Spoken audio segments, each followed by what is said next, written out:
more about K-League. 광주FC와 수원FC의 경기였습니다. 광주FC가 홈에서 2대0으로 수원FC에게 승리를 하였습니다. 전반에 이민기 선수와 박한민 선수가 득점을 하면서 전반에 사실 모든 것이 결론이 났는데 2대0으로 이기면서 빅골을 해서 2연승을 달리게 됐습니다. 아주 득점이 멋있었어요. 그럼요. 네. 그리고 뭐 그런 득점뿐만 아니라 중간중간에 보여주는 이름이 두재현 선수인가요? 네, 두재현 선수의 그런 중거리 슈팅. 그렇죠. 굉장히 저는 좋게 봤습니다. 네네. 그래서 제가 만약에 K리그를 처음 입문하는 사람이다 라고 하면은 광주FC에 충분히 매력을 느낄 만한 그렇죠. 네, 그런 경기력을 연속해서 보여주고 있어요. 네, 여기 보시면 17슈팅을 했습니다. 네. 그만큼 이종효 감독이 정말 그 빅골 구장에서는 정말 강력한 직선적인 공격 축구, 이제 정말 재밌는 축구를 보여주는 게 확실하고, 또 점유율을 보시면 근데 또 수원FC도 엄청 크게 밀린 건 아니지만 그쵸. 이 슛 부분에서 17대 6은 정말 많이 이제 공격적으로 마무리를 확실히 짓고 내려왔다, 이런 지표라고 볼 수 있거든요. 그쵸. 일단 2골을 넣고 선방을 6개를 당했다. 그럼 결국에 8개의 슈팅이 유슈팅으로 볼 수 있는 거고, 또 이제 크로스바를 맞는, 포스트바를 맞는 그런 슈팅도 있었고, 그리고 저는 또 인상 깊게 본 게 굉장히 그런 슈팅을 때리는 선수가 정해져 있는 게 아니라 굉장히 여러 명의 선수가 중거리에서 슈팅을 때려주기 때문에 또 수원FC의 수비들은 딸려 나올 수밖에 없는 거고, 또 그런 과정에서 같이 공격에 임하는 선수들이 굉장히 많았어요. 광주FC가 역습을 진행한다거나 아니면 공격을 진행할 때 같이 공격 진행까지 들어와주는 동료가 많았기 때문에 이런 슈팅 기회를 더 가져갈 수 있었고, 그런 연계 플레이에 있어서도 나름 깔끔한 모습을 굉장히 잘 보여줬다. 이렇게 평가를 할 수 있을 것 같아요. 사실은 광주FC는 경기 시작하기 전에 좀 걱정을 했어요. 저 같은 경우. 왜냐면 엄지성 선수가 이제 국가대표에 차출됐다가 부상을 당하면서 아웃이 됐잖아요. 그렇죠. 정말 큰 부상이었죠. 그래가지고 아마 광주가 큰일 났다라고 했는데, 광주가 큰일 났던 이유는 엄지성 선수라고 하나 더 있죠. 그렇죠. 지난 라운드 해트트릭의 주인공이죠. 아사니 선수가 명제를 당했어요. 그래서 엄지성과 아사니가 없는데 어떻게 이정현 감독이 풀어갈 것인가 라고 생각했고, 저도 이제 그때 제가 전에 승부일치를 광주 승으로 했잖아요. 근데 내가 광주 승을 골랐는데 아산이랑 엄지성이 없어? 진짜 세상이 나를 억까하는구나. 약간 이런 생각이 들 정도로, 정말 이정현 감독이 이것까지 어떻게 이겨낼까 했는데 이겨냈습니다. 그쵸. 엄지성이 있을 때 좋은 게 또 이제 빠른 스피드를 통한 측면 돌파라든가 이런 게 굉장히 주요한 부분 중에 하나인데, 엄지성 선수가 없음에도 불구하고 측면 돌파 굉장히 잘 해냈고요. 아사니 선수의 슈팅력이 없어도 그 슈팅력을 보완해주는 여러 명의 선수가 있었어요. 네, 맞습니다. 뭐 하나 사실 빈자리가 크게 느껴지지 않았다. 이렇게 평가를 할 수 있을 거예요. 오히려 엄지성과 아사니가 없었기 때문에 또 다른 선수들이 더 빛을 낼 수 있는 그런 경기가 아니었나, 뭐 이렇게 생각이 듭니다. 이 상태에서 아사니가 돌아오고 엄지성이 돌아온다면은 너무 무서워지고 너무 무서워요. 그래서 이번 경기 MOM은 이민기 선수였어요.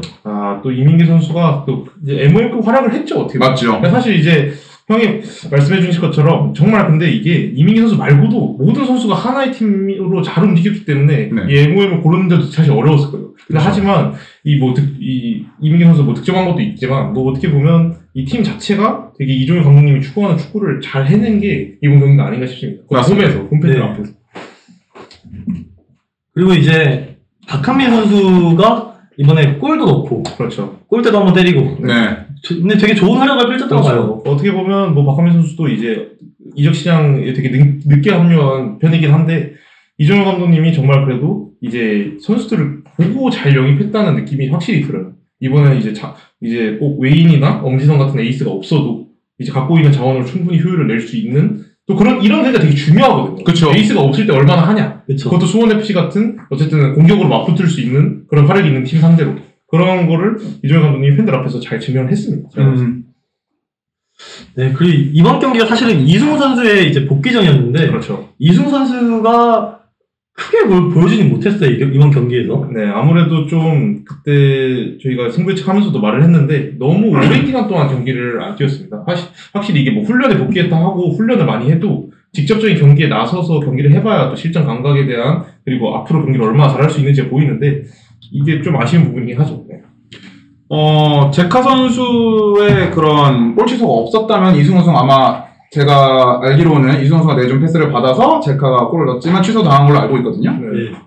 그렇게 이승우가 뭔가 하나 공격보다 싸울 수 있는 기회도 있었다. 하지만 뭐 어쨌든 결과가 나오지 않았고 그리고 이전에 지난 시즌이나 보여줬던 그 정도의 임팩트를 이번 경기에서 보여주지 못했다. 이건 좀 아쉬운 부분이죠. 사실 승부 예측할 때 말씀하셨잖아요. 그렇죠. 이승우 선수의 그 댄스 한 번이면 광주FC가 자연스레 무너질 거다. 그렇죠. 하지만 댄스가 나오지 않았죠. 그럼 형이 한번 댄스 보여주세요. 댄스가 나오지 않았어요. 이게 나왔어야 되는데 나오지 않아서. 네. 그래서 사실 저도 엄지성을 막을 수 없다 했는데 엄지성 없이 이겼어요. 웃긴 상황이 나온 거죠. 네. 저희가 승부 예측한 거랑 좀 많이 다르게 네, 나왔어요. 약간 이게 양상은 다르지만 어쨌든 결과는 나왔다. 근데 여기서 조금 수원FC에게 약간 악재라고 볼 수 있는 거는 이승우 선수가 퇴장을 당했다가 드디어 복귀한 경기였는데 이제 다시 잭슨 선수가 퇴장으로 팀을 또 빠지게 됐습니다. 수원FC가 지금 사실 이 적은 선수로 싸우는 어려운 축구에서 못 헤어나오고 있어요. 자꾸 이게 사실 이게 어느 프로 세계든 축구에서는 특히 한 명이 부족하면 정말 차이나는 기량이어도 10명이 뛰는 팀이 너무 불리할 수밖에 없는데 사실 잭슨 선수의 뭐 제 개인적인 견해일 수 있지만 여러분의 평가가 다를 수 있지만 사실 조금 불필요한 행동으로 인한 퇴장이라서 이 부분에 있어서 약간 카드 관리? 이런 게 수원FC는 먼저 있어야 승점을 쌓는 건 나중이라고 생각하고 카드 관리에 대한 부분을 조금 더 신경 써야 될 것 같습니다. 그 막판에 사실 그러니까 이미 2대0인 순간 승부는 많이 기운 상황이었고 네네.